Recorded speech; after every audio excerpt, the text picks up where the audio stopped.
She goes to visit mom in hospital. 2 days later looks at dad, sees something that makes her gasp. Love is a beautiful and unexplainable thing, and it often defies logic, sometimes in heartbreaking ways. Such is the case with the love shared between Jean and George Spear. The couple met in the midst of the turmoil of World War II. It was 1941.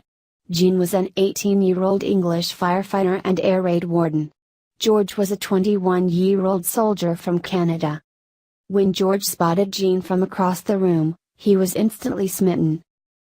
"I was there in a red dress, my husband will tell you, and he came over and asked me to dance," Jean recalled.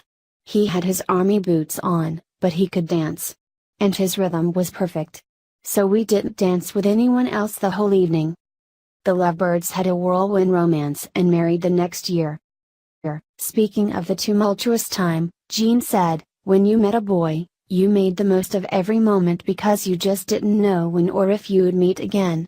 There was a stimulation about it, a wonderful, wonderful excitement that is hard to describe and hard to understand if you weren't there. The worry sharpened your senses." After the wedding, George returned to Canada and then made secret arrangements to have Jean brought over by the Red Cross in a naval convoy.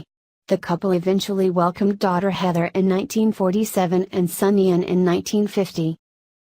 About a year after moving to Canada, Jean helped found the Swick, England, Scotland, Wales, Ireland and Canada, Club for War Brides.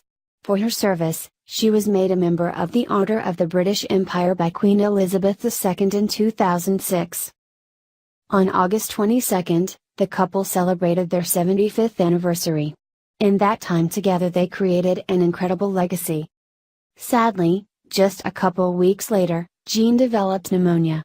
She was admitted to the Queensway Carleton Hospital in Ottawa, Ontario, on Tuesday, September 12. The next day, George spoke to his bride on the phone. Then something happened that left their family stunned. On Thursday, September 14, George fell into a deep sleep. When they couldn't wake him, he was taken to the same hospital his wife was in. At 4:30 a.m. on Friday, September 15, Jean quietly passed away. Just a few hours later, at 9:45 a.m., George followed her into eternity. Their family was stunned and heartbroken. "We tell stories to make ourselves feel better. But this defies any sort of logic," said daughter Heather.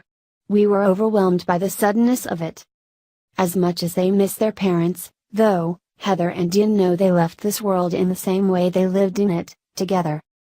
In 2011, Jean and George were invited to a private reception in Ottawa with Prince William and Duchess Catherine. During the event, George showed Kate a photograph of Jean from 1942, which he had kept tucked into his soldier's beret during the war. Kate asked if I had always kept the photo and I replied, "All through the war and ever since," George recalled.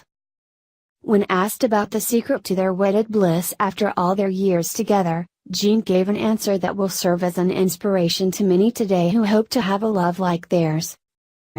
"I've taken a lot of time to consider it," she said.